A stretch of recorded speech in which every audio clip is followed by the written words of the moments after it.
Stand clear. 100% Wild Podcast. So for all you listeners, hello and welcome to definitely not your favorite outdoor podcast.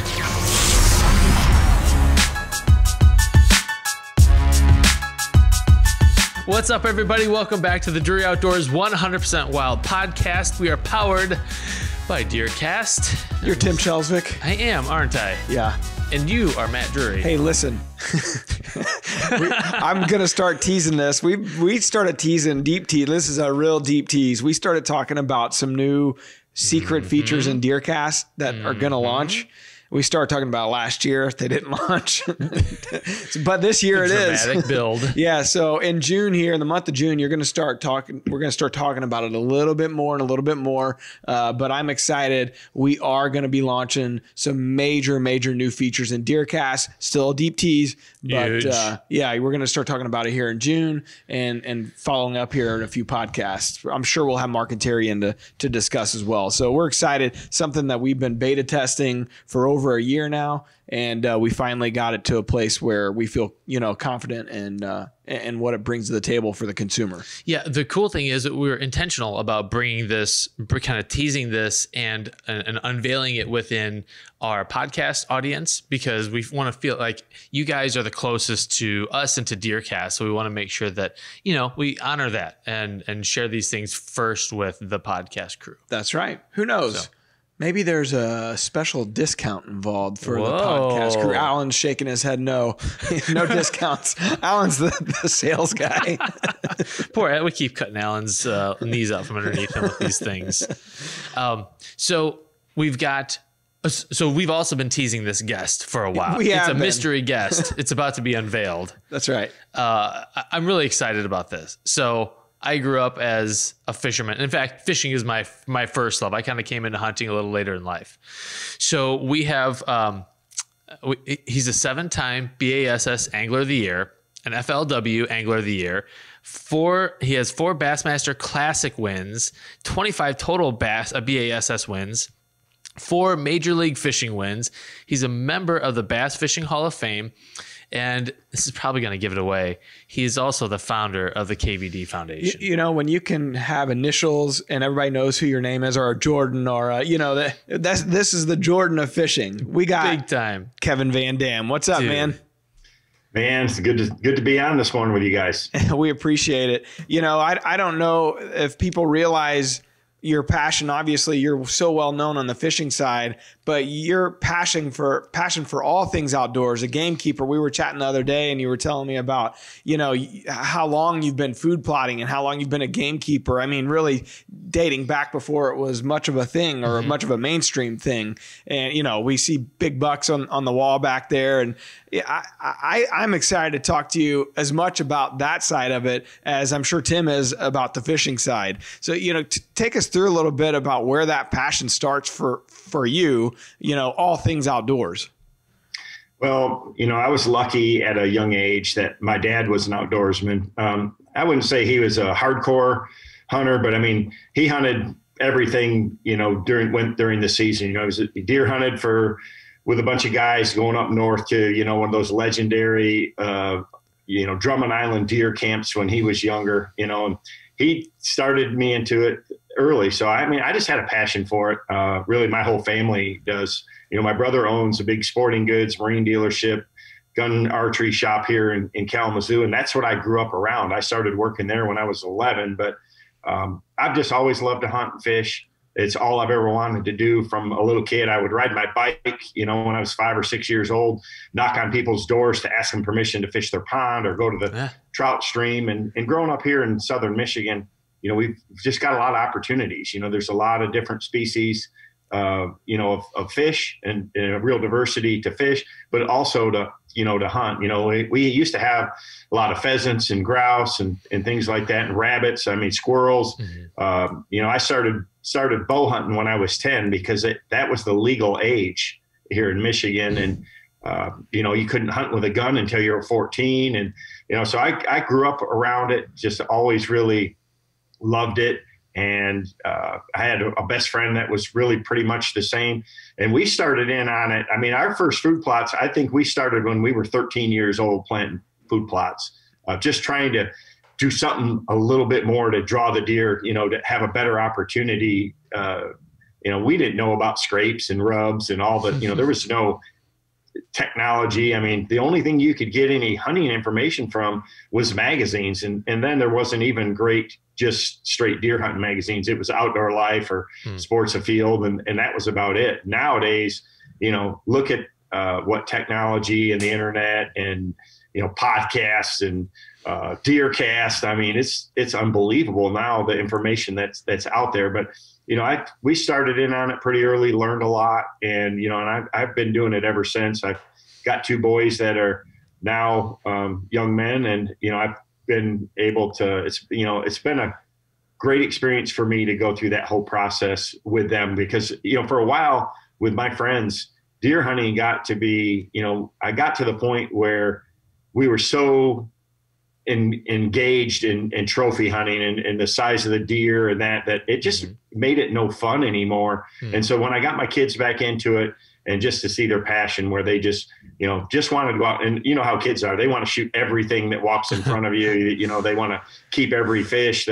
So to see their progression the same way it was for me, where, I used to fill all 4 of my buck tags every year in Michigan, 2 with the bow, 2 with the gun, whatever it was, spikes, 4 points, 6 points, that's how it was growing up. But to see that progression in them, for them to understand the age structure and habitat improvement. And, we're constantly doing some kind of project at our property to improve the habitat for wildlife, and it obviously it's deer and turkeys. That's our focus. But we also, duck hunting's kind of a thing for us too, as well. But, everything benefits from it. I've just seen the difference that we've been able to transform our properties. And of course, I think you guys, especially Mark and Terry, they were on the ground floor of a lot of this. And I've learned so much from what you guys have done from back in the day, from the videos and things. And now 13, that's the best show. It is the best show on television by far.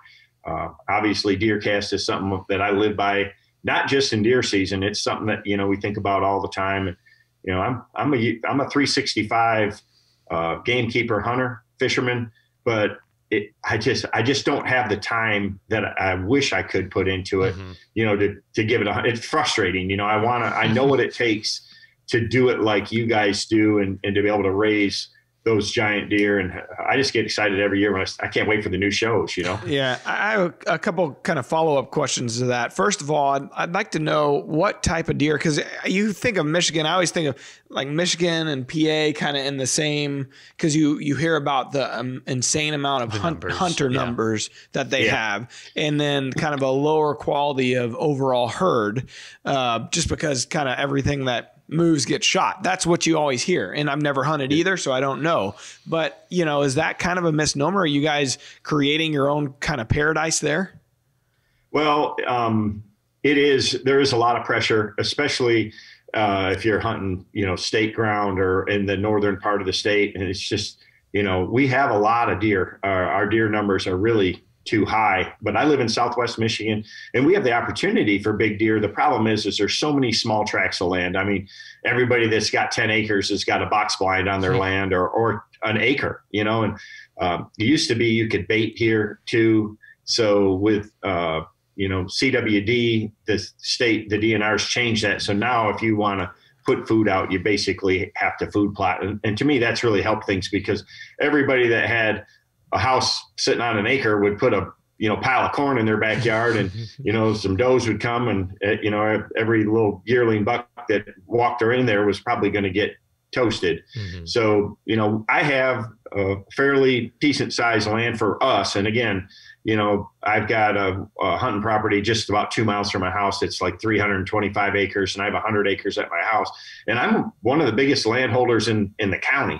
So our tracts are small, and obviously you can't keep a big deer on that, but we do our best to create sanctuaries, real thick cover. I learned a long, long time ago that the key to big deer is having security cover, no pressure, and food to keep the does around, and if you can do that. And my biggest problem time is the rut, because that's when they travel. Sure. And, so we just hunt the perimeter, and we've created, pretty good little area, and we have good deer. You know, I mean, a lot of we're hunting 3 and 4 year old deer for the most part. If one gets to 5 here, it's really, really special and rare. Occasionally that'll happen, but we're hunting 130 to 150 inch deer every year.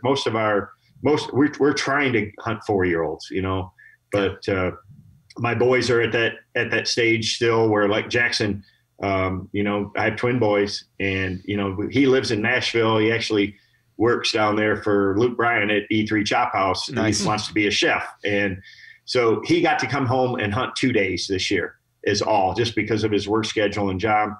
And, we had a really nice 10 point. That was a 3.5 year old here at our place. And I told him, I said, if you see that deer and you can't, and it's right, you're green light for him, I mean, just because that's just his only opportunity to hunt all season. Yeah.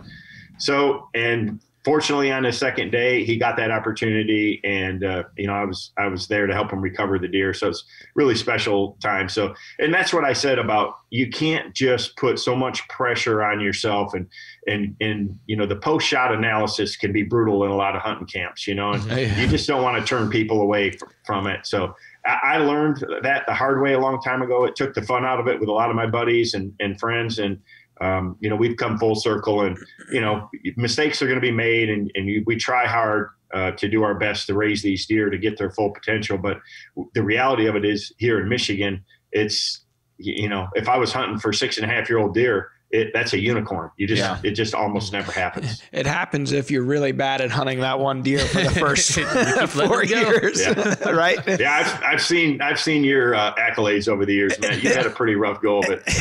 Last couple of years, you've kind of redeemed yourself. Yeah, we're trying. It's I'm no Mark and Terry, but I always have to remind myself, like, hey, so you got to start somewhere, and I'm trying to learn, whether it's the food plot side, like Scott and myself. Scott films me and works on our social media team and does a lot of the farming side with me and knows more than I do. But in general, we're trying to teach each other and help each other by talking to Mark and Terry and talking to Forrest, Wade, Perry, the guys that are doing it so much and so well. It's like, all right, I can't pretend like I just know this stuff from the start. You got to learn somewhere. I didn't just, I wasn't barn walking. It's not ingrained. You know what I mean? So it's no different. I mean, we're shooting Mark and Terry Drury level deer circa 1992. I'd say, actually, honestly, I'd say more like circa late 90s, early 2000s. In the early 90s, I mean, they were shooting, 110, 120 inch deer, and those were trophies. And, that was the kind of the beginning of age structure and understanding it. And I'm sure they would say they learned a lot from guys like Don Kiske, Jay Gregory, Stan Potts, and the early 90s, they started kind of putting those pieces together. So I've talked about it before, but, Dad was in his mid 30s, Mark in his mid 20s when they really began. I mean, I'm 41. I started kind of figuring it out in my mid 30s and starting to go down that path. And you just can't compare yourself to others. It's just not applicable. I mean, imagine what you'll be doing when you're 90. Maybe by then I might find a booner. Yeah. My challenge always was growing up is that, we had the time, but we didn't have the right equipment to really do the food plots the way that we didn't have the technology. There was no Roundup Ready corn or soybeans or anything like that. And we just didn't know, that brassicas are a key thing, and that you can't have a 1 acre corn plot and expect to have any corn there in the fall, and how to set them up, to be able to get in and out without the deer knowing you're there. And there's just even setting up your property, just basically, one thing we've done is a lot of timber management, and that, I mean, a lot of these places are wide open and they just won't hold a deer. If, and they're definitely not mature deer. If a mature deer walks through there and sees another one, a 3 or 4 year old deer, and they're going to fight and they're going to have a problem. So if you can make it super thick where they can walk by each other 75 yards away and neither one knows they're there, you can have a whole lot more of them. That's what I've learned on our property is just having it super thick, not bumping them ever. We can hold or keep a lot of them where that's kind of their core area, or it's a place that they end up quite a bit of time. and you have a great opportunity that way. And we've been very successful for our area, for the size of properties that we have. And I've got a group of friends that do the same. And, you know, it's a combination of all of it. It's, you know, it's the right food plots. It's setting up your property that way. It's following DeerCast to don't hunt until it's right. That's the hardest thing for a lot of people is, you know, they only got a couple of days or you work all week and you got to hunt the weekend and they just want to go and they go to their favorite stand or the best stand when the wind's not right or the conditions aren't quite right. And you're making, and that's what my kids have really had trouble with more than anything is like they see the deer on, you know, with trail cameras, they see the deer and, you know, going by this camera and they want to go there no matter what. You got to make sure everything's, you just have to be patient. And that's the thing that I think like Mark and Terry are just so good at. It shows through so well on the show. You know, the times when they're successful, it wasn't by accident. I mean, it was planned out, everything from the food plot, the stand location, checking the wind, looking at the weather, DeerCast, and fishing's the same way. You know, I mean, I've talked with Mark a lot about trying to do a bass cast, you know, a version like that. And it's different because bass are, you know, a fish, obviously, and not a mammal. And it is a little bit, but there are little similarities, you know, I mean, they 100% fishing. I live by the weather. I've got so many weather apps on my phone. It isn't funny. And you have to watch that. The beauty of a bass though, is I can still catch them or I can make them bite when they're not active or when they're not feeding. You know, you can use their instincts against them. You can make them react. You can, you know, during the spawn, it's, you know, they've got territorial instinct. They've got that, you know, nesting instinct, guarding instinct. So there's other ways to catch bass where there's no way to put a mature deer on his feet other than having him, you know there's a great food source, there's does around or opportunity, you know, especially to do it in daylight. I mean, that's the biggest thing around us is our deer are so nocturnal that timing it with DeerCast to when you can hunt. And I mean, I have lived by it since day one. You know, the biggest deer that I've killed on my property with a bow, my boys, the same thing. It's DeerCast has told us that's the time and the window to be there. And so, you know, I follow it religiously. All of our friends do now. I mean, it's just, it's all part of the process for me. I mean, because I spend so much time away in you know, trail cameras, you know, DeerCast and, you know, living vicariously through other people like you guys out there. It keeps me engaged in it. You know, it makes it fun. Yeah. And that's what it's supposed to be fun. So, you know, you talk about those different weather apps and, you know, you're looking at DeerCast too, I'm sure. And are there certain things you said, you know, there's certain things that you can do to still catch a fish, even if the weather's not right, but are there certain weather conditions that when you see them, whether you're in another weather app or in DeerCast, you're like, I bet the fish are biting today. I mean, there's certain things that really work well for, you know, having better luck out there fishing. Yeah. So, you know, before I met Mark and Terry in person, I talked to Mark for hours and hours and hours. I mean, obviously we have a lot of mutual friends, mutual partners and things. I know a lot of the old timers that grew up in the, you know, like you say, like Stan Potts, you know, I mean, we go way back and he's a big fisherman, but I have talked to him a lot about it because I've watched, you know, what you guys do and how, and our deer are a little different because of the pressure, I think, more than anything else by other hunters.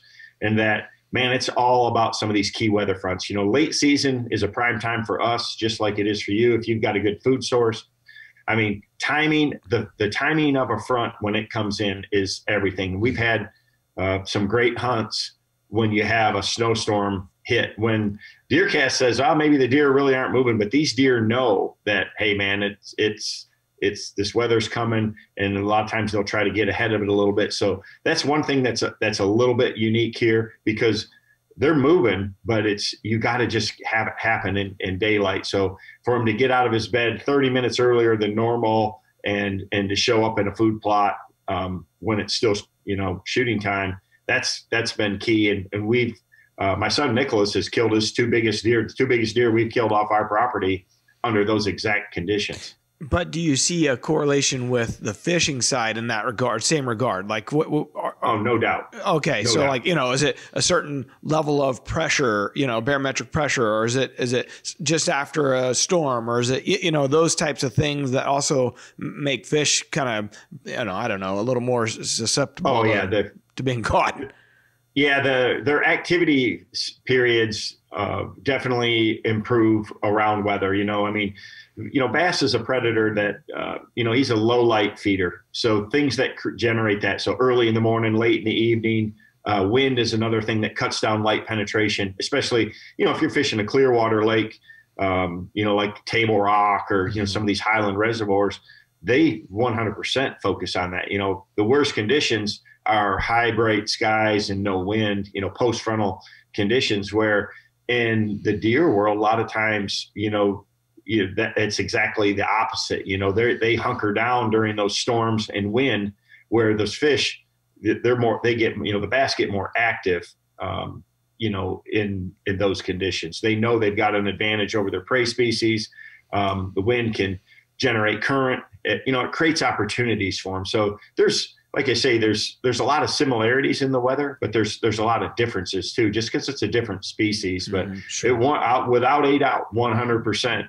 It's Windfinder is one of my favorite apps. Obviously my radar. I don't like lightning. I don't want to be fishing in lightning. Yeah. So that's great to see the approaching, and it's the same way when you're deer hunting. Man, I'm looking at a lot of these weather apps to see when this front is going to actually hit where I'm sitting in my stand.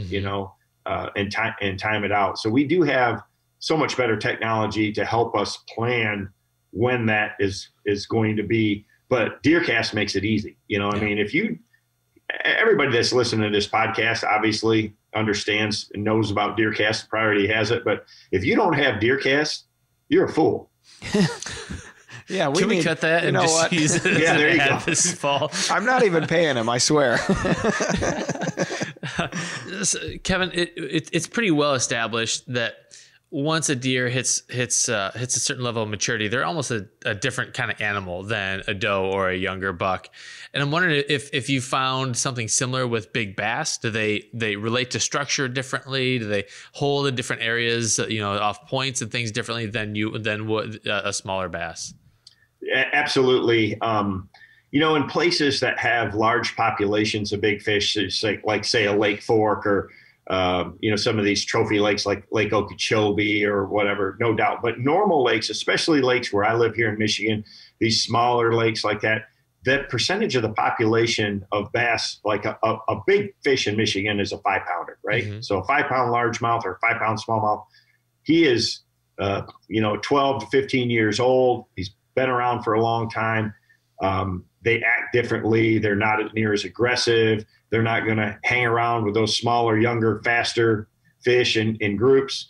They're smarter. I mean, they know that, hey, they're not going to waste a bunch of energy to get that opportunity. And when conditions are right, when it's really optimum for them to be out there and to have an advantage over, a school of bluegill or crappie or gizzard shad, or, they want a big meal. They don't want to expend a bunch of energy.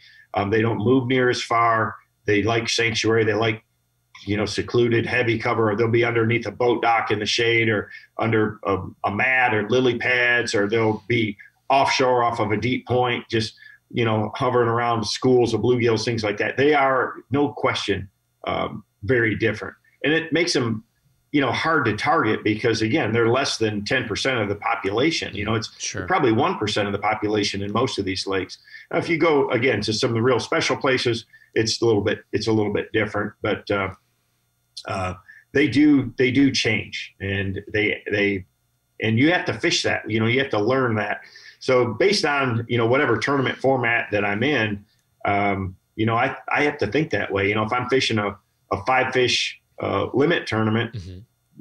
Like I did for most of my career, you definitely target those bigger fish, areas for them, mm-hmm. the bigger lures, understand the timing, the weather patterns and things like that. Where like in Major League Fishing, where obviously a big one puts a lot more value on the score tracker, but numbers of quality is good too. So you got to understand the fishery you're in. And it's no different than hunting in Pennsylvania compared to hunting in Iowa. If you're hunting for 180-inch deer is your goal, and you live in Pennsylvania, boy, there's very, very few of them that live in the whole state, where in Iowa, you got a better opportunity. So it's understanding the body of water, the land you're on, to set your bar, realistically. Mm-hmm. Yeah, makes sense. I used to get Bassmaster magazine when I was a kid. And I remember when you came onto the scene in the early 90s, and I grew up in north central Illinois, and I always felt like the bass circuit was so dominated by a lot of southern guys, it seemed like, guys that were fishing around big fish just natively. So what was it like as kind of a northern guy coming into that world and dominating right off the bat like that? Early in my career, the thing that really helped me was the diversity that I have where I grew up here in Michigan. We got shallow lakes, rivers, deep, clear bodies of water, smallmouth, largemouth, just a big diversity in habitat. And I learned pretty quick that my aggressive style allowed me to find fish and to be able to adapt faster than a lot of other people did. And it made me a much more consistent early on. And then I had to learn to win. You have to learn to what it takes mentally to put yourself in that position, to take the risk, to understand the conditions, the timing and all that, to bring it over the top and not just end up with a good finish. So when I started, I think the first 23 events in a row, Bassmaster events in a row, I cashed a check in, made the top 50, which, was a record at the time. I don't know if it still is or not, but in that I did get a win or maybe two, but for the most part, it took me a few years to figure that transition out, to like, hey, you've got to target these bigger fish and understand that there's going to be times when, you're going to screw it up. You're going to not have a good event, but if you want to have, that top level success, you have to fish that way. You have to learn that way. And deer hunting's kind of the same way. It's, if you're going to set your sights on one target animal, and we do this, you guys do this all the time, and we do as well. You do the work, you work all season long. You start, my trail cameras, I'm looking at the deer just starting to grow horns here in Michigan right now. So, we're starting the season right now looking for those potential deer that we're going to actually go after and hunt. Mm-hmm. And it's the same way. When you set your sights on one deer and the property you're hunting only has one deer on it, the chances are pretty, they're in the deer's favor for sure. But when you do make it all happen and it comes together, boy, it's a special feeling, and to be able to capture it on film. I've seen many hunts that you guys have been able to do that. And it just, for the fans like myself, cause I'm a fan and a viewer, it's pretty dang special. Cause I know what it takes to do what you guys do.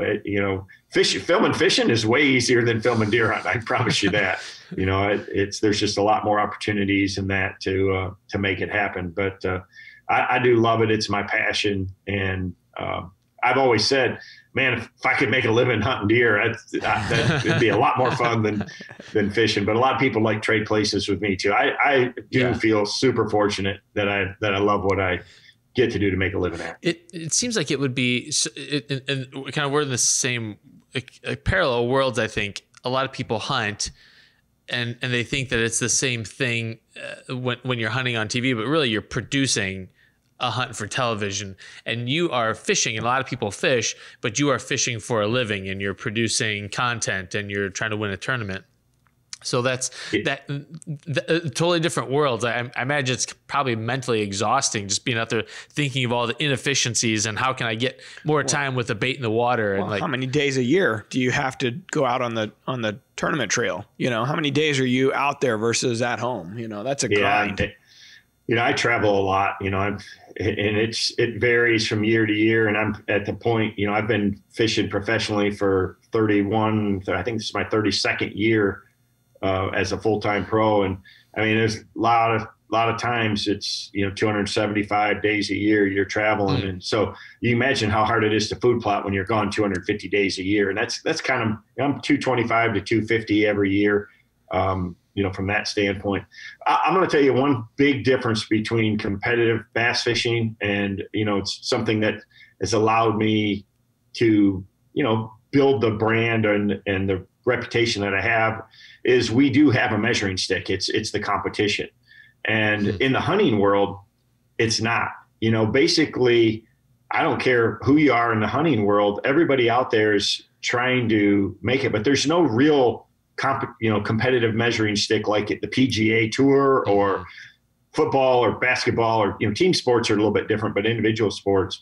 So, kudos to you guys at Drury Outdoors, to Mark and Terry for starting it, because basically every professional hunter is just a self-proclaimed expert, but you continually time and time again prove it. And you know what I'm talking about. There's a lot of people that have come and gone, but to stand the test of time, to be at the top, to be on the forefront of technology, and all the aspects of hunting, and obviously DeerCast is look at what that's done for so many people, how much better experience a lot of people have had in the woods just because of you guys having the vision to put out an app like that to help people, to teach people. And that's what it's all about. I'm not great at making people laugh. I do a lot of YouTube videos and things like that, but I'm 100%. I love it when people come to me and say, man, I watched this video or I watched the show you did.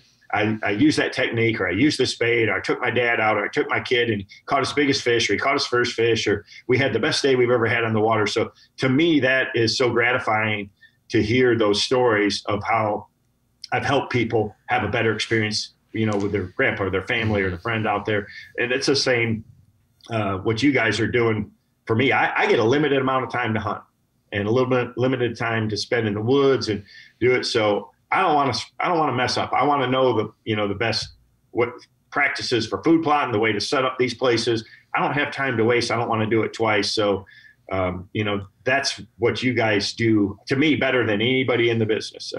And there's a lot of other very credible people out there in your world, but you guys are at the top of the pyramid, and I'm not blowing smoke up your butt, but it's just fact, and the results prove it. We kind of briefly touched on the television side of it, and I'm curious to see over the 32 years you've been doing it, just how much it's changed, and the industry you're in has changed from, Bassmaster TV to where it is today, and FLW and what that, I know from, speaking with the guys at the Outdoor Channel, it's the highest rated stuff. It's the highest rated stuff on MOTV. Like, it does so well. And I just wonder, I assume a part of the correlation of why it does so well is because just about the barrier to entry for someone to go fishing is much smaller than it is for hunting. So I understand that there's so many more anglers than there are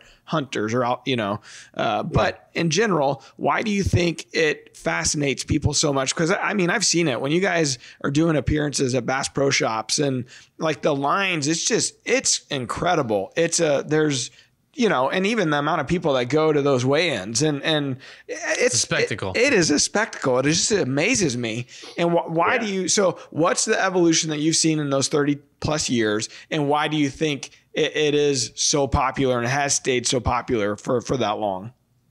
Well, there's no doubt that bringing the television aspect of it, and now with social media and YouTube, people are they're looking for content, and they want to learn how to catch them. So originally, Bassmaster TV was the only way you could get a view into that world of what we do on the water, to see how Kevin VanDam cranks a ledge at Kentucky Lake in the summer. And now, that television has progressed. We started Major League Fishing, it's about 10 years ago. And that made it, it's made for television, fast paced, score tracker, real-time scoring. So always in tournaments, you're out there fishing by yourself and you don't know what the rest of the field is doing. So tell me a sport that you're competing in out there that you don't know the score of the game. Well, fishing was that sport. So Major League Fishing, when we did that, it changed that to where we had real-time scoring. Every angler knew what it was. It puts a lot of pressure on you. And when we put that on TV, people resonated to it. And still it's that same way. But since then, technology has allowed it. Now, all of our tournaments are live streamed.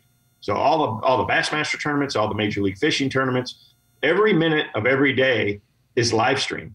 And, there's, in our league in Major League Fishing, there's 16 cameras out there on the water, the top 10, or to start out with, there's going to be 10, and they know where everybody's at and what everybody's doing because they got satellite technology to track everybody.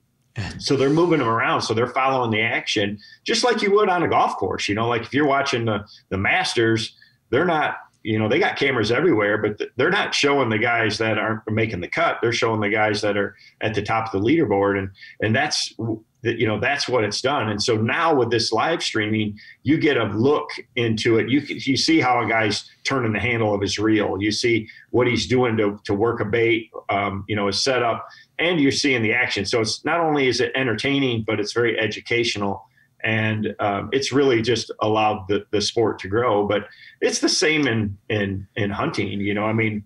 Back in the day, there was not a lot of shows, or there's not a lot of airtime in a 30-minute show on Outdoor Channel. You get 22 minutes of it's hard to edit a hunt down to that. Now you guys are pretty much unlimited. You can put things out there. DVDs started that. You remember back in those days, I put out a lot of fishing DVDs, and people loved it. But now it's just it's great to be able to see it now. Fishing is pretty fast paced, and we've got a lot of people out there, and I don't know if you could translate that in the deer hunting world, but live streaming, I would watch every minute of you guys on a live deer hunt. Some of us. Well, Mark and Terry. Just to see the action, it's just, it's intriguing. That's what people want to see. Yeah. Is they want to get a look behind the curtain. They want to see how somebody who's been really successful at it, it's been fascinating for me to watch Mark and Terry and how they approach it, and just why they've been able to be so much more successful than somebody like myself. I'm lucky every season to have one or two opportunities at a target deer, and some years never at all. And to be able to to do it at that level, it's pretty special.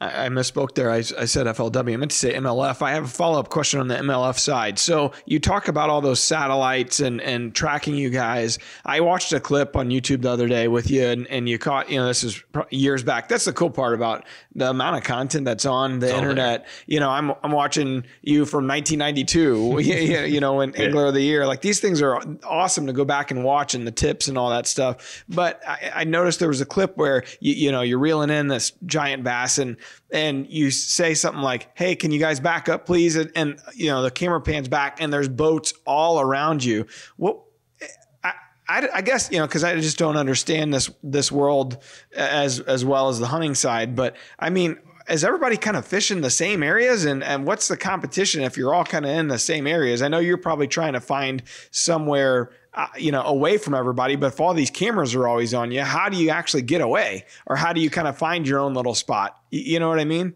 Yeah, it's been one of the biggest challenges of my career is, when you're talking about something like that, those are just spectators. And for the most part, they're not fishing. They're not trying to get in your way, but after you go out there and watch somebody for a little while, and you realize it's not as fast paced as what you see on TV. A lot of times they get bored, or they see you catch a bunch of fish off a spot, and they're like, well, you know what, we're going to go try it too. So that's the fascination with it. That's why we have fans, is because when they see me on television pull up and throw out there and catch 15 and 15 casts, and they're big ones, at a Toledo Bend or Kentucky Lake, or they've just never done that.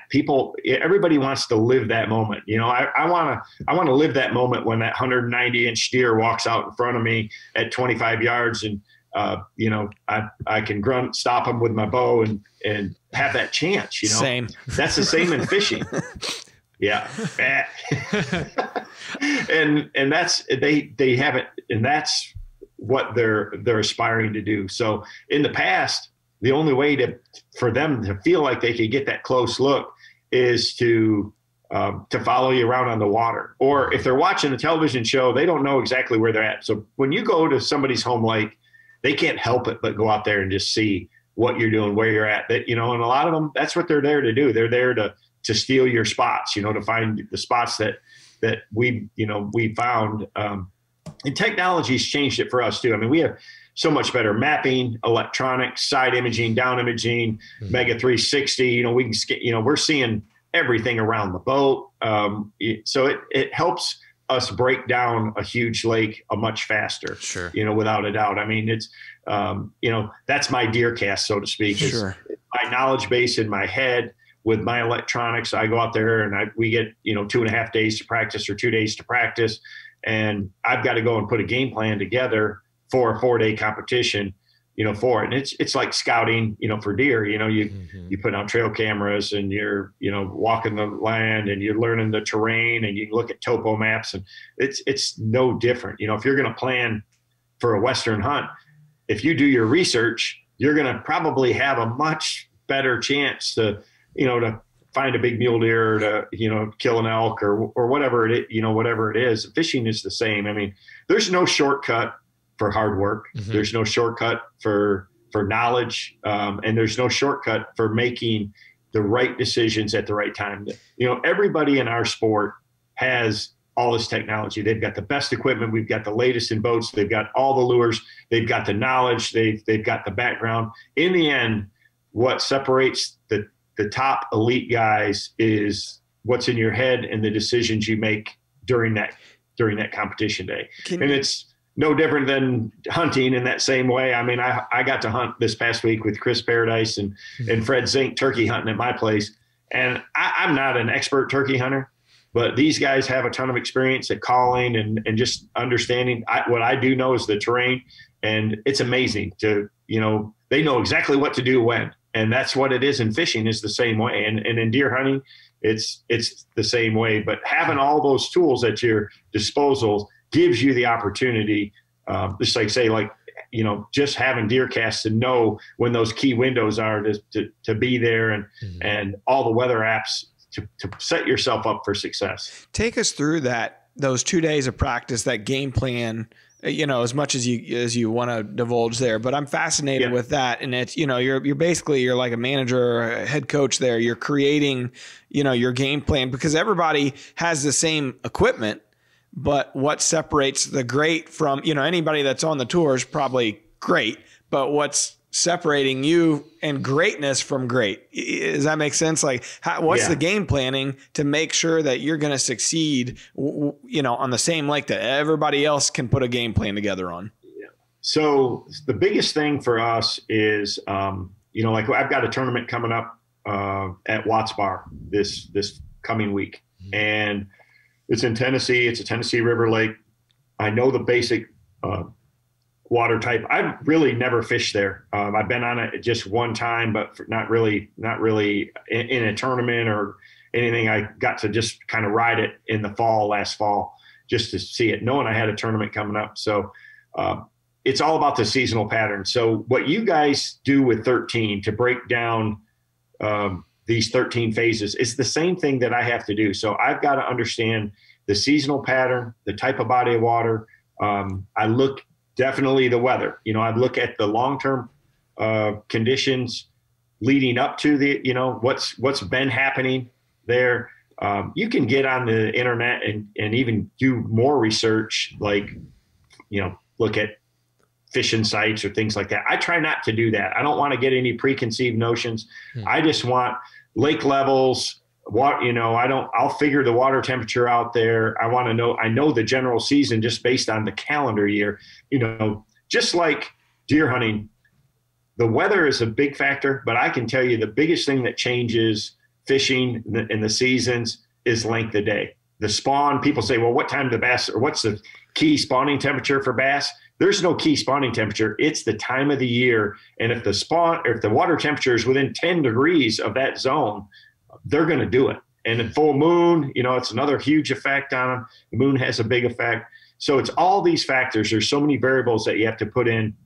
I actually wrote a book on it. It's the number one asked question that I get is, how do you go and break down a lake? And there's so many things that you have to do, but it's all about, I think the very best bass anglers, they have just incredible senses to read the water and the conditions and to notice little things, a blue heron sitting on a point as opposed to in the back of a pocket, or seagulls flying around over the main lake, or whatever it is, all these clues in nature that might tip you off to where the forage, because the bass are the same way.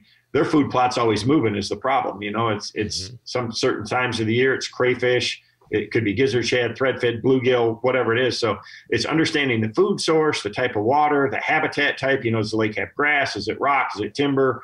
Should they be relating to main lake this time of year, backs of creeks, or what areas are going to warm up first in the spring? Northerly banks warm up, they get the south-facing sun, so they're going to be a little warmer. It's all these things that I just take for granted because I've been doing it for so long. Like I say, I wrote a book about it, but so that's why the first time when I watched 13, and I actually called Mark, and he's like, yeah, after all these years of doing this, we've kind of figured it out and broke it down that there's these 13 different phases of the deer season.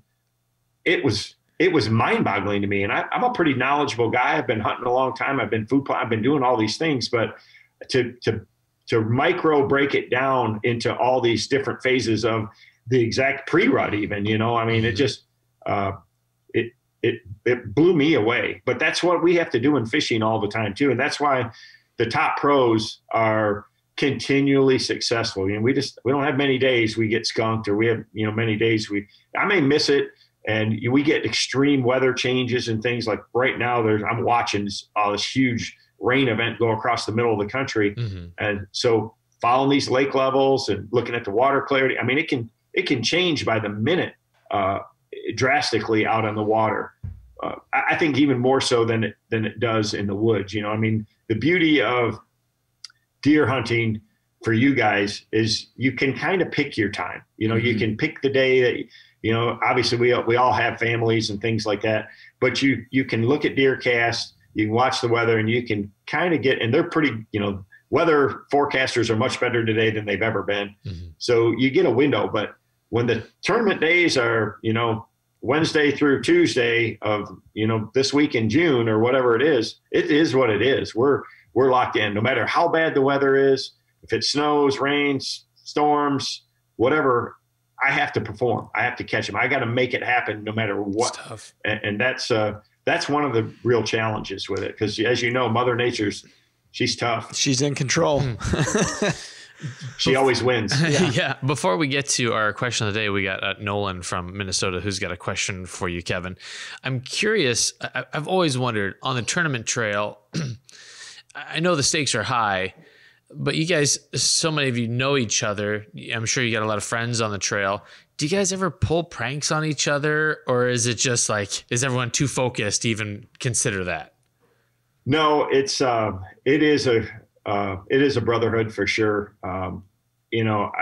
There's 80 guys on the Major League Fishing Bass Pro Tour, and I know all 80 of them, but I know 40 of them really well, and I know 60 of them pretty well, and I know 20 of them exceptionally well. And a lot of us have a lot of history. We have a lot of fun together, and we're super competitive during the competitions. But these are some really good people, just like the rest of the outdoors. How many people do you know that might be sponsored by the most competitive company? Maybe they're we're all Mossy Oak guys. Maybe they're Realtree people. Yeah. But you're still friends with them, and you still respect them.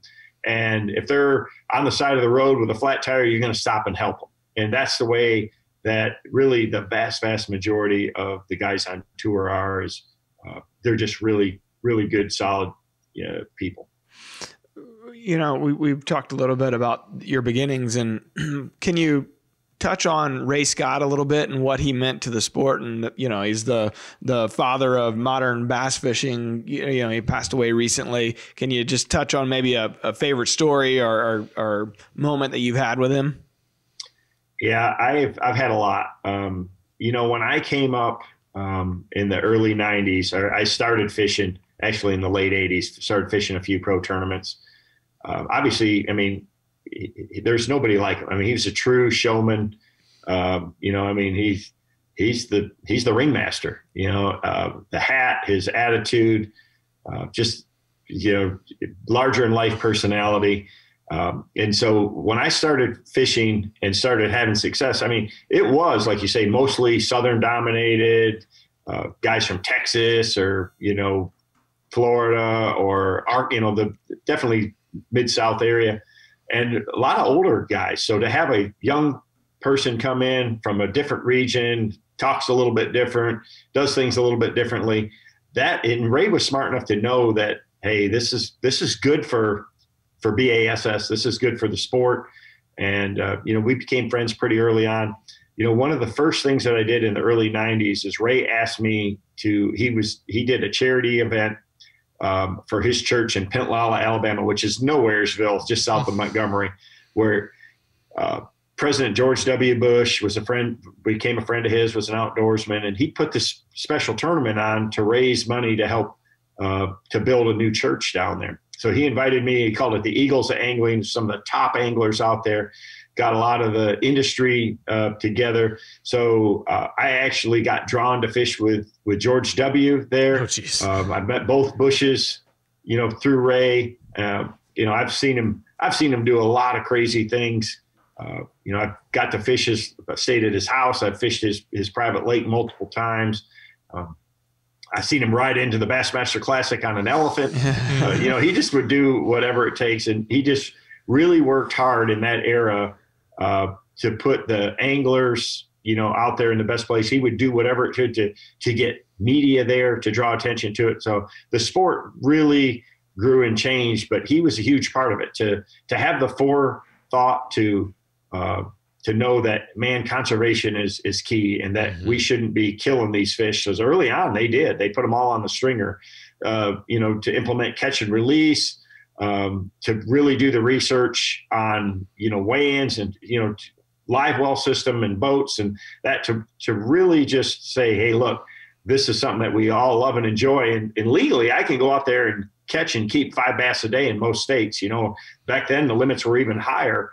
So, you know, to work with these state agencies and to have a conservation arm, to have that, you know, I mean, he changed fishing the way that it was. And again, over the years, different formats and tweaks in the rules and things like that, but had a lot of great times with Ray.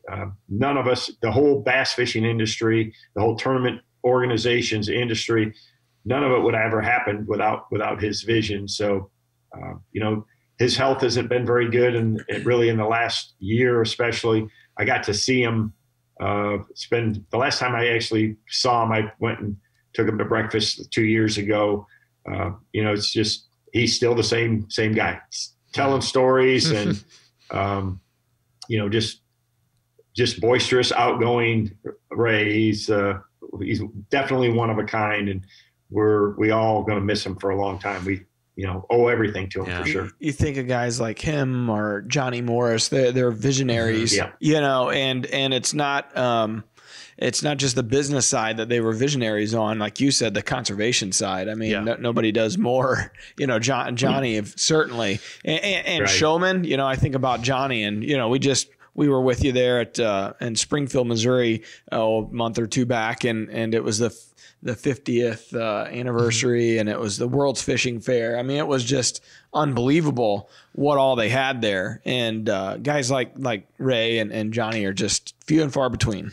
What's crazy to me is for a long time. I mean, it was when did Ray start bass fishing? Was it the 70s? It was actually in the late 60s. So okay. I was born in 1967.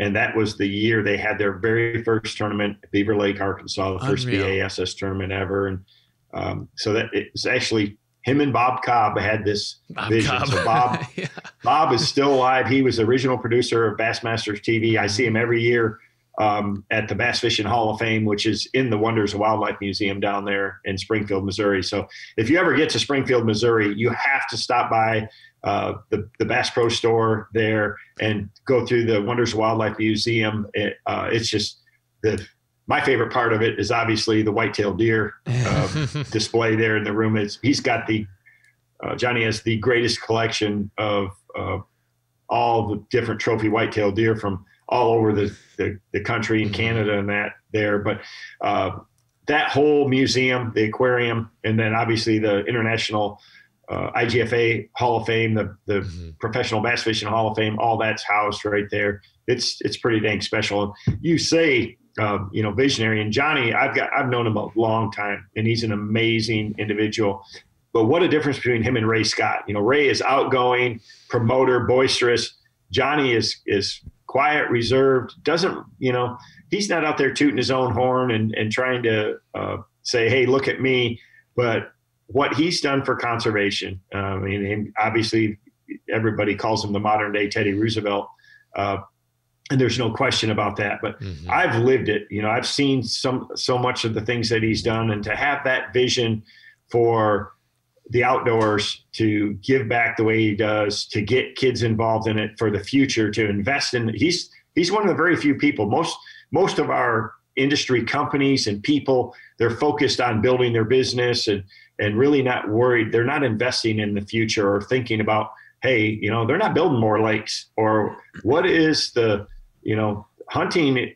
It's getting to be where, boy, if you don't have your own property, how are you going to have a chance to do it? So protecting a lot of these public places, investing, working with legislators and that to, from the Everglades to out west, he just does. He's in every aspect of it, from small to large habitat improvement projects, and lakes to everything. Johnny is, he's definitely a visionary and done some incredibly groundbreaking work. And he's just such a special guy. I'm so honored just to get to have known him for so long. And he has that effect on anybody when you first meet him.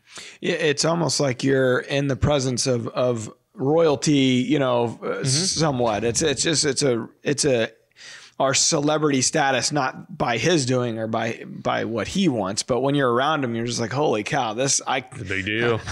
We've told the story before. I ran into him down in Branson a couple of years ago. It was the pandemic, the first year of the pandemic, and my wife and I took the kids down to Big Cedar, and we were going into the main restaurant there, Big Cedar Lodge, or we were walking out. We had dinner and the kids were crazy, and it was a very exhausting dinner.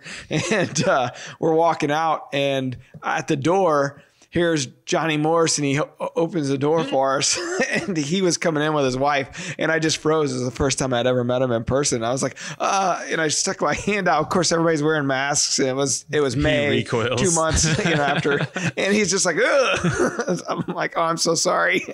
I think you know my dad, sir. Yeah, it was embarrassing, but I was just shocked to see him in person. It would be, yeah. I was like, holy cow, here he is. That's he made all this. Yeah. So yeah, he doesn't.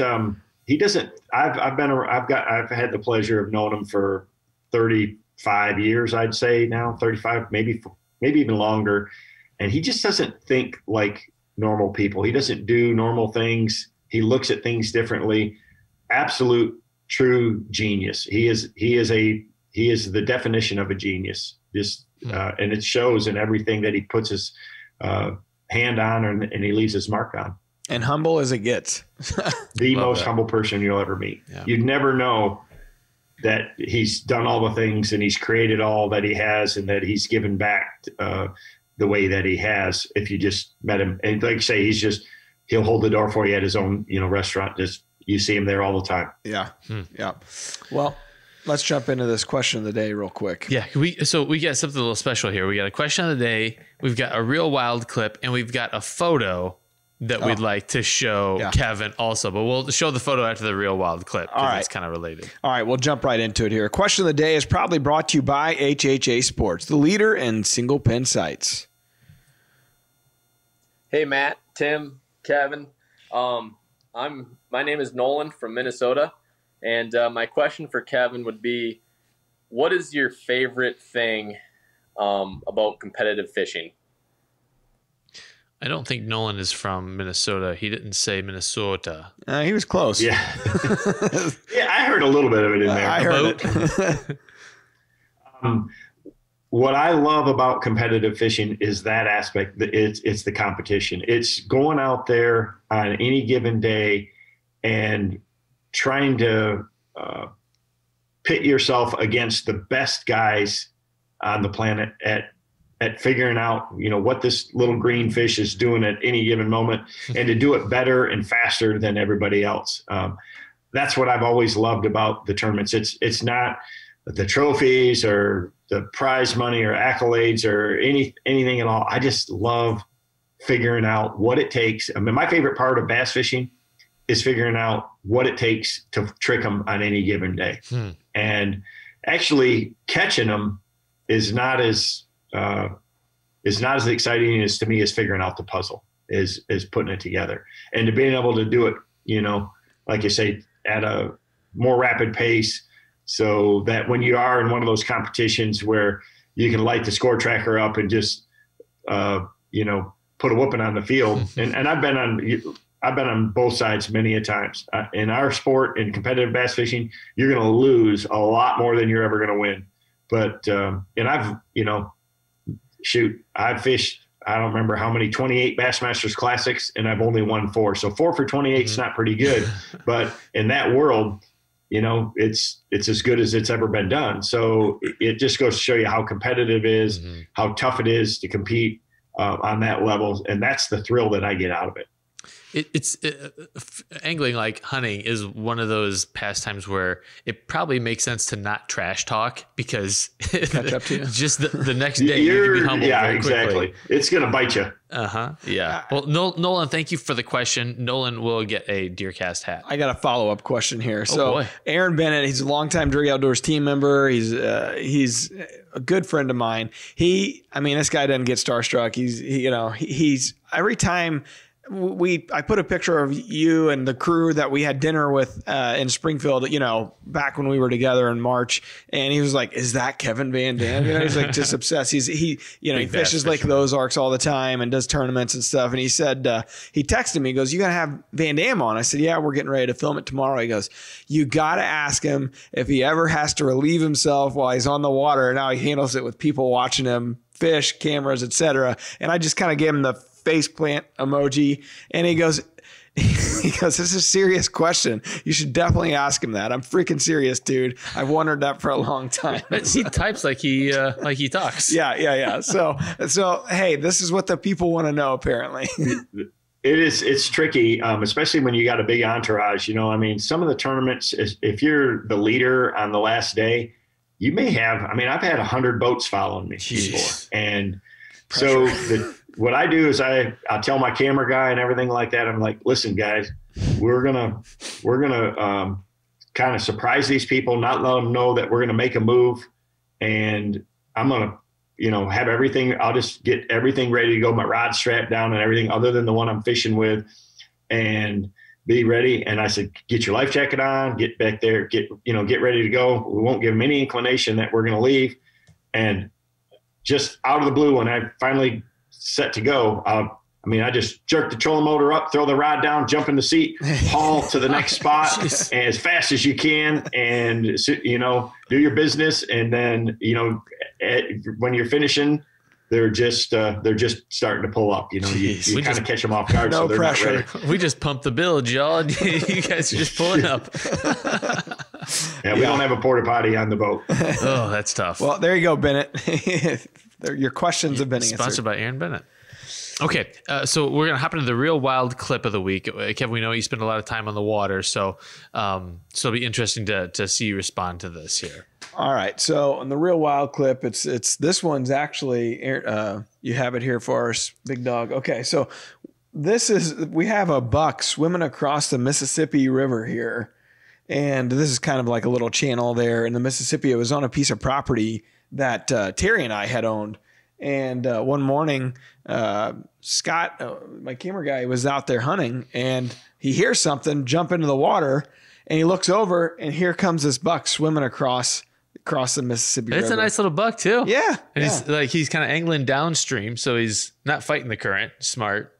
Yeah. And he's powering away there. So Kevin, what's the wildest thing that you've seen wildlife wise when you're out here on the tournament trail? Oh man, I've seen lots of deer swimming on the water. I've seen lots of them around the bank. Seen a lot of animals, coyotes and foxes and that. And I've called a lot of them right to the water. I can kind of mouth call a little bit. That's something we love to do too, is coyote hunt or predator hunt up here in Michigan. So I've seen all of that. Probably the craziest thing I've seen, though, animal wise in the water, because I've seen squirrels and all that, is I was at Bull Shoals fishing a tournament in the spring and turkey season a few years back. Mm-hmm. It was April, and I was fishing this couple big pockets, and it's pretty high mountains around there. And there was a turkey gobbling on this one ridge there. And I ran back all the way into the back of this creek, and I was on my way out, and I saw something swimming across in the water, and I went by, and I'm like, what in the heck was that? So I turned around and looked. It was a coyote swimming across the dang lake, headed towards where that turkey was gobbling at.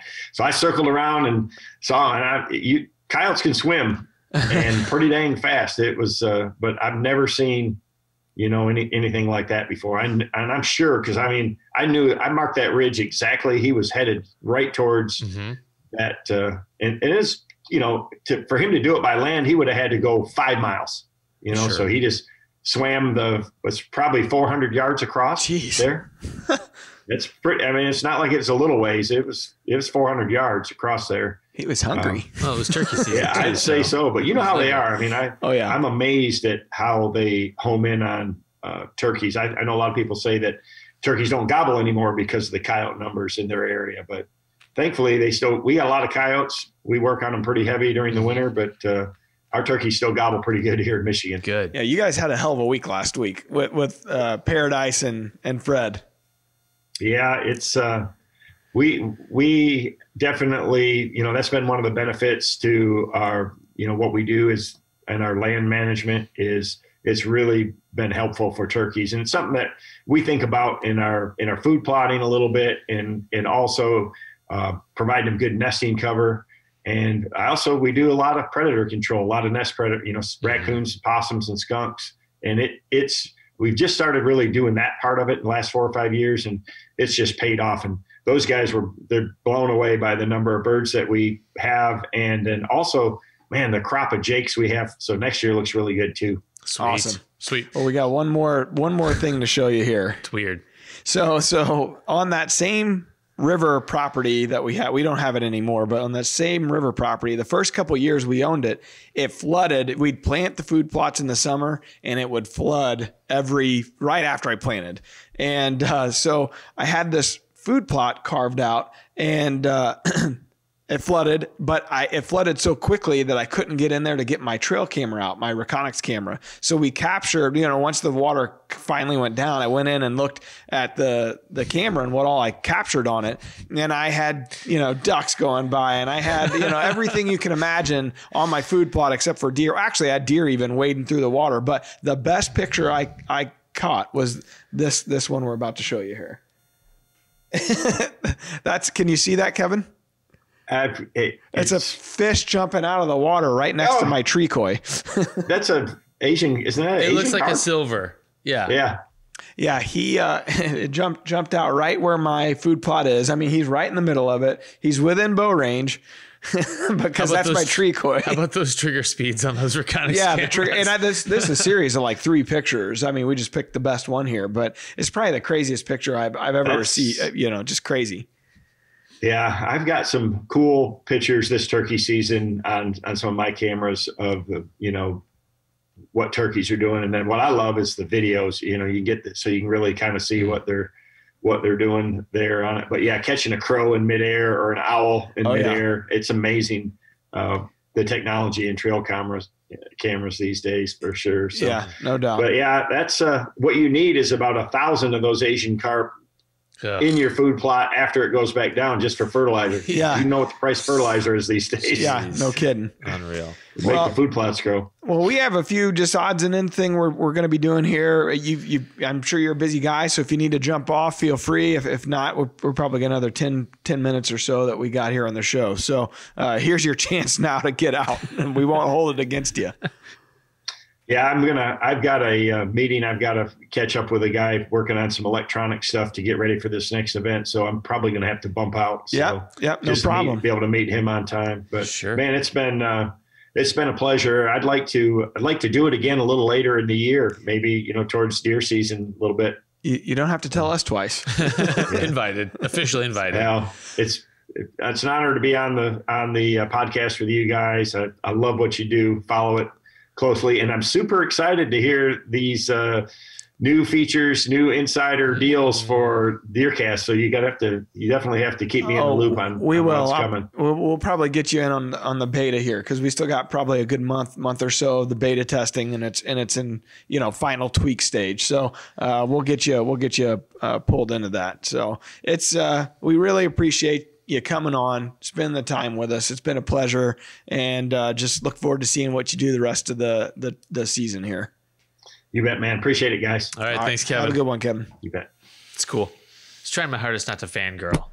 That is hard. Yeah. I was such a hardcore Bassmasters follower when I was a kid. In fact, I wanted to be a professional angler when I was a kid. My kindergarten teacher at the last day of school told my dad, she's like, "Tim's a great kid in class and everything, but all he ever talks about is fishing. You might want to get him interested in baseball or something." You shut your mouth. He was like, "Well, he also likes hunting." So, and she didn't think that was very funny. Come on, lady. But yeah, it's just so cool to talk to see. Did you ever go back and stick your finger in her chest and say, "Look at me now"? I shoved her. I started a grocery store and I just shoved her and I walked away. She was 90. She was really old and Broke brittle. a hip.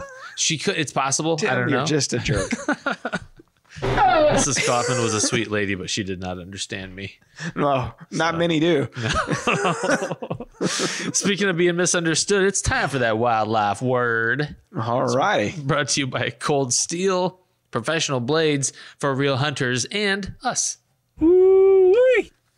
It's a good thing Kevin hopped off, because it leaves you no one to defer to on this question.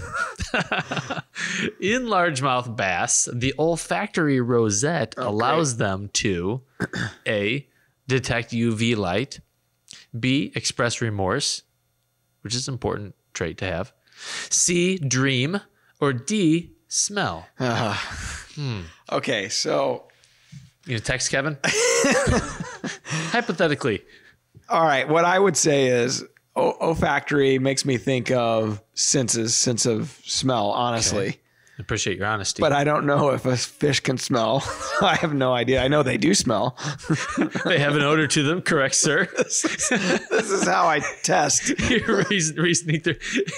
You're showing your work. That's what you're doing. You should watch me do math. Carry the 2 and got a remainder of 1. The detect UV light sounds fancier. Uh-huh. And it is. I'm going to go with A, detect UV light. Okay. Your original instinct was correct. Dang it. D is smell. I knew it. Fish do smell. Their smellers are different though, because it's not attached to their throat. So their sense of taste and smell are not connected. I should have went with my gut. Dad always says, go with your gut instinct. With your gut. Think long, think wrong. Oh, wow. Did you make that up? Or no, he did. He didn't make it. Somebody made it up. Working hard or hardly working? Yeah. Hey. $200 is $200. There's all kinds of them. So many truisms on this show. That's right. Okay, and we got some shout outs. Our buddy Mike. If this is Mike's actual last name, I'm jealous. Mm-hmm. Mike Huntstings gave us 5 stars on Apple Podcasts, which we love. Hell yeah. So he says, great podcast. Just started listening to the podcast this year, and these guys really got me hooked. Deer hunting is my passion, and these guys get on topic, and they stick to the topic well, as some other podcasts can really get off topic. They are knowledgeable and are funny at the same time. Hey, thanks, Mike. We may have jumped around a little bit today, so I apologize ahead of time. Yeah, we had multiple topics to cover. Well, you got a guy like him. I mean, he kept bringing it back to DeerCast and the hunting side. I mean, this guy is ate up with hunting. It's obvious. And you think someone that does that for their living, it's probably refreshing to talk about something other than angling all the time. Well, if he's spending 250 days on the tournament trail, brutal. Can you imagine? I'd be divorced, first of all. Like, I don't know. His wife must be a saint. I'd be divorced and 500 pounds. True. Yeah. All the time on the road and time in the boat and snacks. And he's a skinny feller. I don't know how he does it. But it was Aaron's question was really good about how do you use it when you're followed by so many spectators. He used other words to describe what he wanted me to ask. Surprising. I tried to PG it up a little bit. Nice job. But he just kept saying, I'm serious. Ask him how he poops. I want to know. Aaron, what's the deal here? Jeez, Aaron. Maybe we helped solve intrusive. some real problems for Aaron. I hope Kevin doesn't re-listen to this or watch it back. Why do I always got to say this about our guests who jump off? I'm like, boy, I hope they don't watch the last 10 minutes. I have to asterisk everything.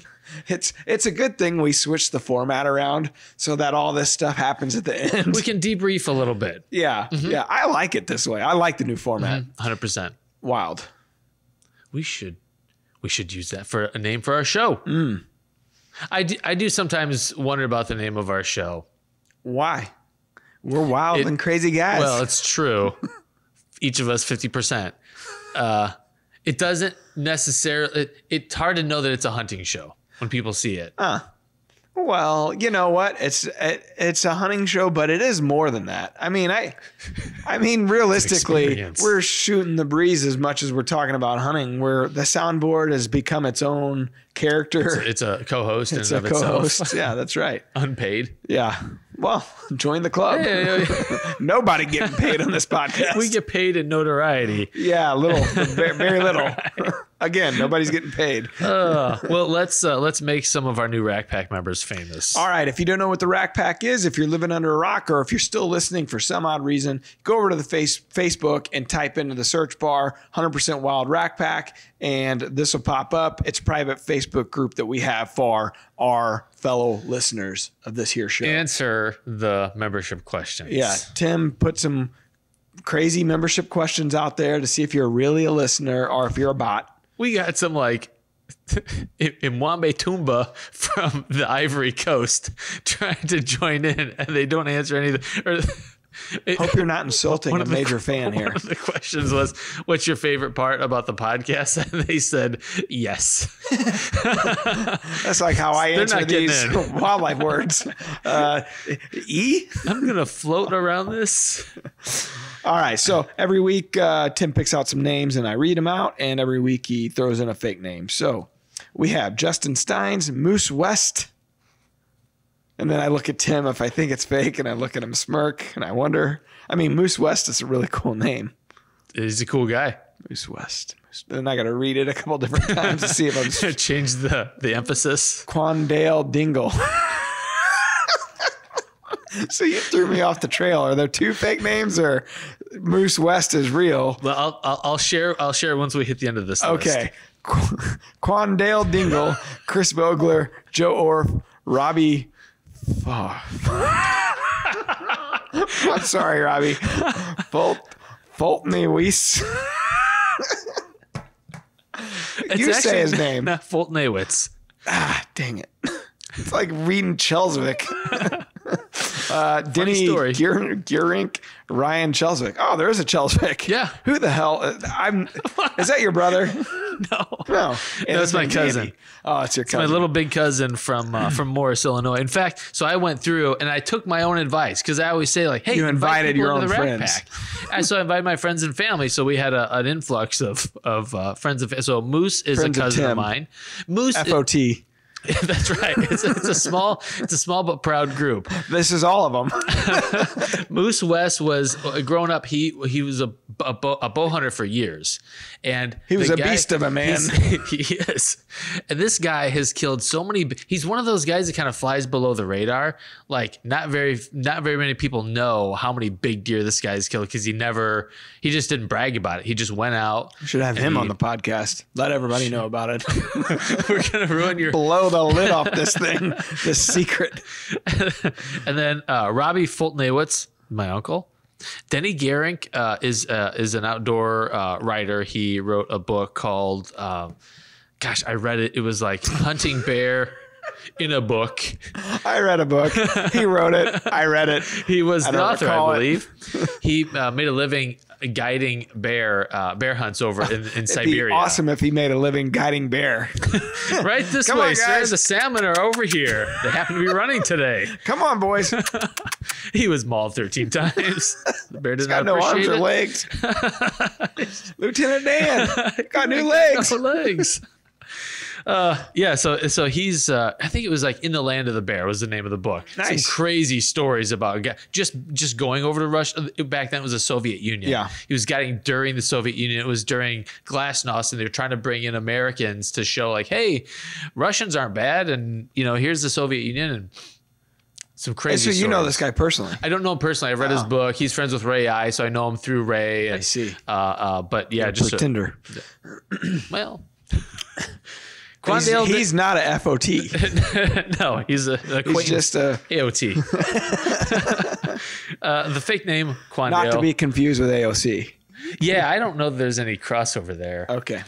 Quandale Dingle was our fake name this week. This was a good week of names, Tim. Yeah, Several I couldn't pronounce. Several could be fake. It's great. A lot of options there. We appreciate all of our rack packers. And as a rack packer, you get access to insider information about the show. You get a chance to leave us questions, which we are in need of. So in the show notes for this show, click the link that says leave us a voicemail and ask us any question about hunting or bass angling, Food advice. food, nutrition help, style, fashion, There we go. relationships. I can't give you gardening. great advice on any of those things. We'll give you advice. It won't Much be good. like the hunting advice. It's not great, but we'll give it. Take it with a grain of salt. Okay. Okay, there. So We've run, next show, we've run really long. former Cardinals pitcher Kyle Mcclellan. World Series champion, It's awesome. Kyle Mcclellan. I'm excited to talk to him. He's got a new podcast. Critical Mass team member. He's been on Critical Mass, cast member, I should say. Kyle's a good dude. He lives here close. He's got a new podcast called The Chatterbox.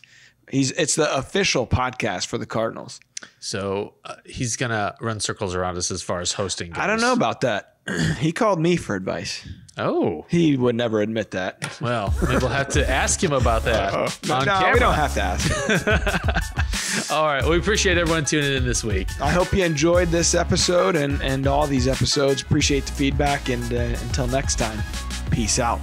The results are in. DeerCast said great. It doesn't exist anywhere else but in DeerCast. Hunters love DeerCast's exclusive deer movement forecast. Get ahead of your game with DeerCast. We're adding new videos every week, so make sure to click that subscribe button and check out all of our amazing content. This episode of DoD TV was brought to you by Bass Pro Shops and Cabela's.